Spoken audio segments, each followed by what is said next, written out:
Merci pour votre considération et confiance renouvelée sans cesse à la télé du 21e siècle et plus particulièrement à cette émission Café Presse. Café Presse, vous le savez, c'est l'émission qui vous permet de mieux comprendre les dessous de l'actualité nationale et internationale. Et dans cette émission également, ils sont avec moi pour ce numéro de Café Presse. Mohamed Mara, journaliste indépendant. Bella Kamano, journaliste à la radio parlementaire. Talibé Bari, directeur général du groupe Presse City FM La République. Alors, Bella, on parlait notamment sur la réaction de la CEDEAO en une minute. Tout à fait. Oui. Je suis quand même pas tout à fait au regret, mais légèrement au regret de constater que la CEDEAO continue de dérouler ces séries de sanctions contre la junte, même si de l'autre côté, au Mali, la junte ne se considère pas être une junte. En tout cas, ça ne les préoccupe pas, sincèrement. Oui, ça les préoccupe, mais plus ou moins, parce que, disons, ils se disent être des sauveurs du peuple malien, des sauveurs de la nation malienne, et ils ne sont même pas d'accord avec l'expression coup d'État, parce que pour eux, le coup d'État, c'est lorsque vous vous levez en tant que militaire. Vous auriez voulu que la CEDEAO, les encense? Non, je ne suis pas... Les sanctions, c'est des principes. Mais ça n'a pas d'effet. Il faut les sanctionner, mais il faut des sanctions intelligentes. Intelligentes, pas... Au lieu de poser un embargo sur les denrées de première nécessité. Ou l'envoi des contingents militaires. Ou l'envoi des contingents militaires. Il faut les sanctionner. Il faut les sanctionner. Oui, rapidement, la situation qui prévaut aujourd'hui au Mali, et vu l'ampleur même des manifestations d'hier, la CEDEAO devait tirer des leçons. Parce que j'ai peur que la dernière décision, je ne sais pas si la décision est déjà formelle, la décision relative à l'envoi par exemple d'une force. Ce n'est que sur papier, voilà, il ne faut pas trop croire à ça. Transformer, comme je l'ai dit en off tout à l'heure, c'est bien de transformer chaque Malien en soldat. Alors, parce que les Maliens aujourd'hui ont fini d'acter le départ d'Ibrahim Boubacar Keïta. Ils sont tournés vers l'avenir. Les putschistes sont en train petit à petit d'élaborer ou de peaufiner, selon d'ailleurs l'interview que j'ai suivie de leur porte-parole. Ils sont en train petit à petit d'élaborer leur chantier futur. Surtout que la constitution n'est pas suspendue, c'est seulement le mandat du président qui a préféré et la dissolution du Parlement. Donc du coup, ce qui veut dire qu'on ne peut pas parler de transition. C'est là où les putschistes refusent le terme coup d'État. Coup d'État, parce que voilà. Pour eux, la constitution reste en vigueur. Le gouvernement, bien sûr, a été dissous. Pour eux, la dissolution du gouvernement relève des prérogatives du président de la République. Qu'il soit président ou pas, vous êtes largement ce sont des prérogatives qui lui sont reconnues par la Constitution. Merci. La dissolution également de l'Assemblée nationale. Pour eux, ce n'est pas un coup d'État. Alors, Talibé, parlant de la CEDEAO, il y a quand même le président guinéen, le professeur Alpha Condé, qu'il faut rappeler quand même qu'il était membre influent de la CEDEAO. Vous allez donner votre position sur la réaction de la CEDEAO, mais qu'est-ce que... Influent, vous dites bien? Oui, influent. Cela, c'est vu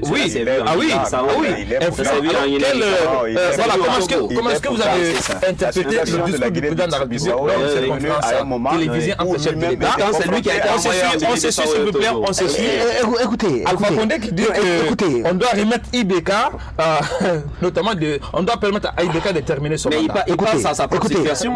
Justement, aujourd'hui, un coup d'État dans la sous-région, c'est la pire des nouvelles que quelqu'un comme Alpha Condé et d'autres qui sont sur des sièges éjectables parce que voulant forcer la situation pour rester à la tête de leur pays, c'est la plus mauvaise nouvelle qu'ils puissent entendre.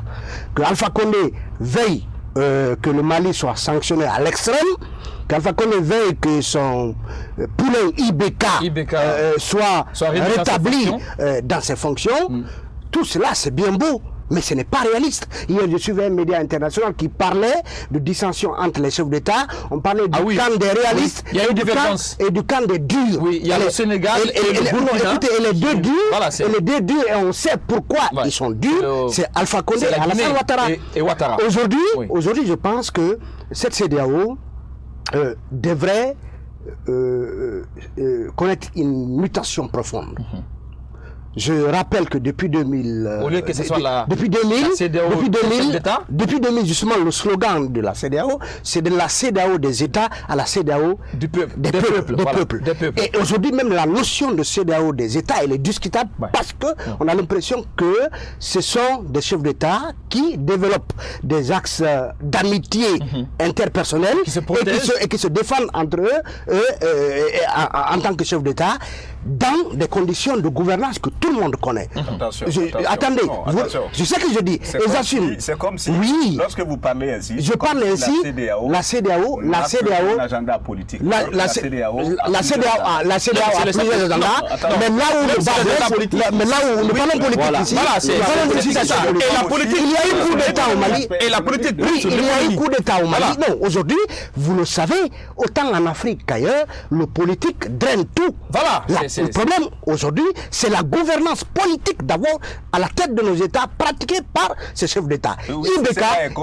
C'est parce que nous sommes de la presse, nous participons largement à la communication. À la construction notamment de cette idéologie. Oui, non, là, attendez, justement. À d'autres missions. Dites-moi, actuellement, depuis le coronavirus bat son plein aux États-Unis, mais on parle plus d'élections que de coronavirus là-bas. Le politique toujours prend le dessus sur les autres aspects de la vie. Je suis en train de dire que le discours d'Alpha Condé et d'Alassane Ouattara, leurs discours n'ont pas été réalistes.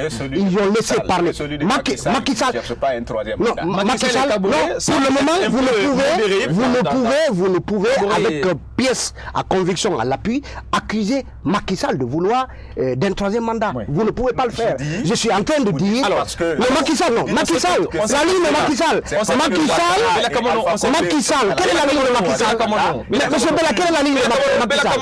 On s'écoute.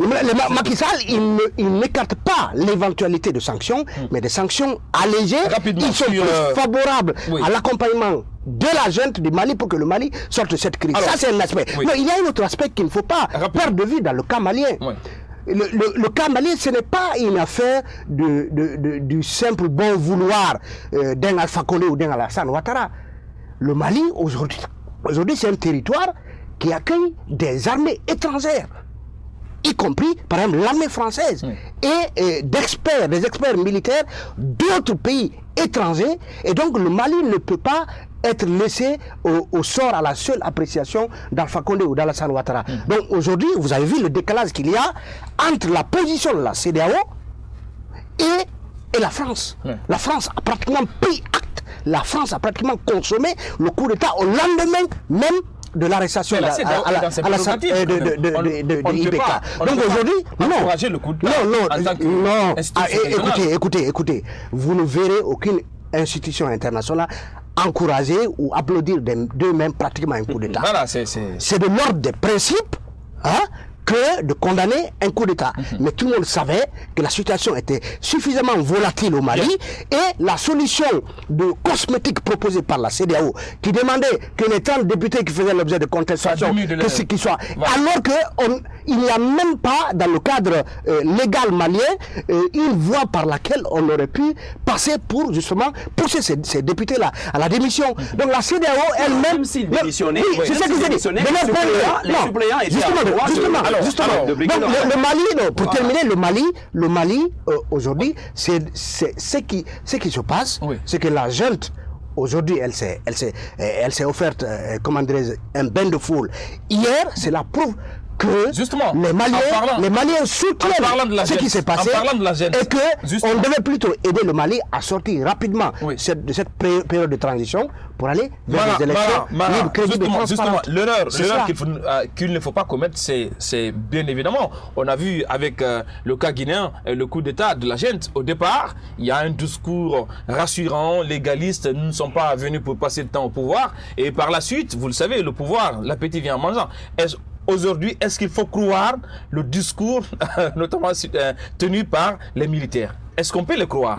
Parce qu'il faut éviter de faire d'IBK sans IBK. Oui, mais justement, c'est qu'après le coup d'État de 2012, tout ce qui s'est passé, jusqu'à la mise en place d'un gouvernement de transition, jusqu'à l'élection d'IBK, je pense que les militaires ne commettront pas les mêmes erreurs à deux fois.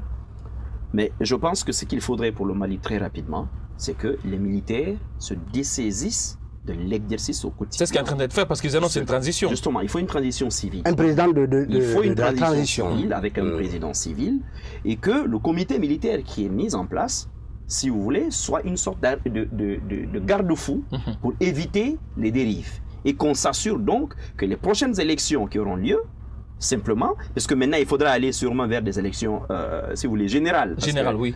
Ils n'ont plus d'autres options. Il faudrait faire en sorte que les dés ne soient pas pipés, il faudrait que les jeux soient ouverts et que les règles démocratiques soient observées. Je veux revenir très rapidement à cet aspect CEDEAO.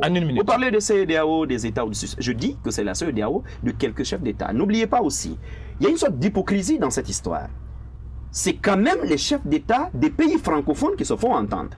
Les pays anglophones n'ont pas de problème. Ceux-ci veulent faire respecter les règles, peu importe la situation. Ouais. Les pays anglophones aujourd'hui, c'est vrai, ils sont en droit de dire qu'il faut sanctionner le putsch. Tout putsch, à mon avis, est à sanctionner. Nous sommes d'accord. Maintenant, ce qu'il faut faire, je l'ai dit tout à l'heure, il faut que les militaires, très rapidement, retournent derrière la scène et ne se mettent pas. Alors, parce que militaire, quand même, ça ne règle pas avec ça. Oui. Mais de l'autre côté, je veux terminer là-dessus quand même.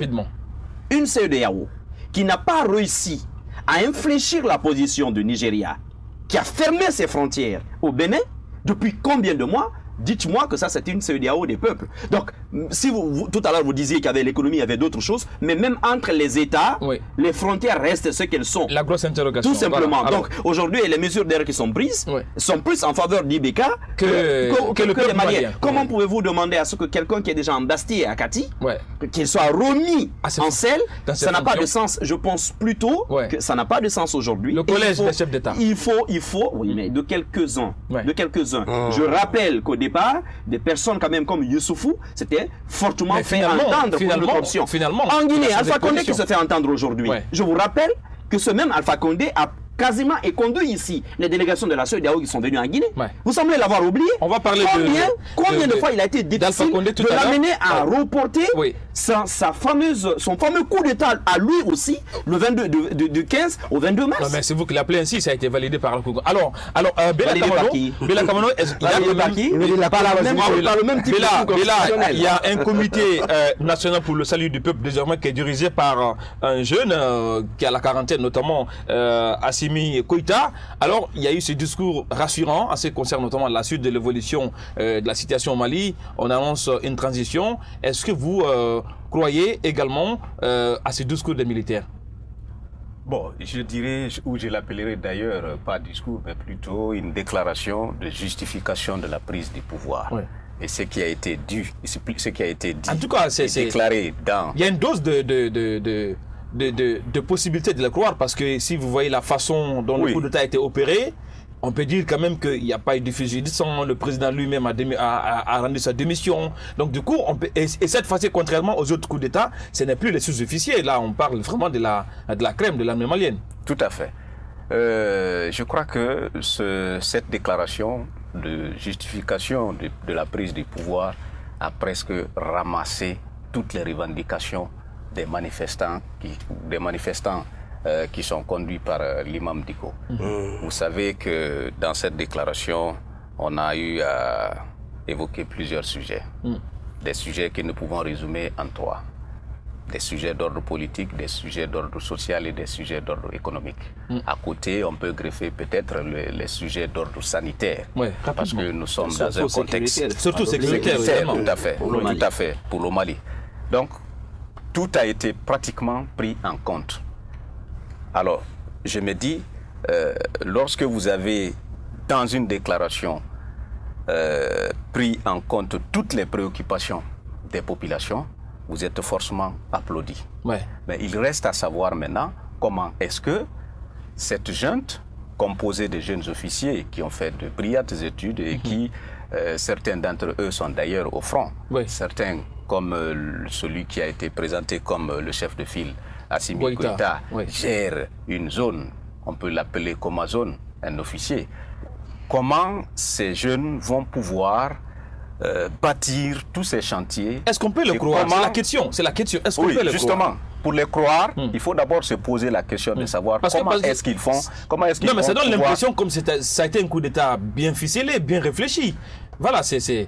Bon, on peut l'appeler ainsi parce que ceux qui sont depuis 2 ou 3 semaines, ceux qui sont ses auteurs intellectuellement, très sincèrement, on n'a rien à les reprocher intellectuellement. Ouais. Donc, on peut aujourd'hui oser dire que c'est un coup d'État qui a été rationnellement préparé et rationnellement mis en exécution, en réalité. Mais est-ce qu'il faut aujourd'hui demander tout de suite à cette équipe de rentrer dans les casernes, laisser les civils gérer le reste de la transition? C'est la grosse interrogation. Est-ce qu'il faut les laisser gérer la transition? Donc, les accorder cette...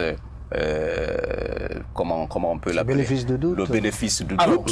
Il y a laisser la transition. Oui. Je me dis, on va finir ce sont de grosses questions, mais ce que je peux pour le moment prédire, c'est que à les entendre parler, parce que dans la première déclaration, ils nous ont laissé entendre, donc ils ont laissé entendre le monde entier qu'ils allaient plutôt confier la transition aux civils. Mais dans la seconde déclaration, ils nous ont laissé entendre que la transition allait être conduite et par les civils et par les militaires. Merci Bella. Ce qui voudrait dire quoi? Que le Conseil national, qu'il pilote le Conseil national de salut du peuple, va être peut-être une super structure au-dessus du comité transitoire qui va être composé peut-être de civils. Et je me demande si c'est de là que viendra le président. Toutes ces questions seront des questions donc répondues avec le temps. Voilà, les questions dont les réponses viendront peut-être avec le temps. Voilà, et vous l'avez compris, vous, valeureux téléspectateurs de cette émission Café Presse sur la télé du 21e siècle, Star 21 TV. Alors, il faut dire tout simplement que nous allons partir à la pause, mais au retour dans cette émission, nous parlons également des possibilités d'incidents, ce qu'il faut craindre en ce qui concerne notamment ces coups d'État maliens par rapport à la situation sociopolitique de la Guinée, mais également de la caution pour la participation à l'élection présidentielle qui est fixée désormais par la Commission électorale nationale à 800 millions de francs guinéens. Tout ça sera abordé dans cette émission avec mes invités du jour. Mais on revient juste après ça.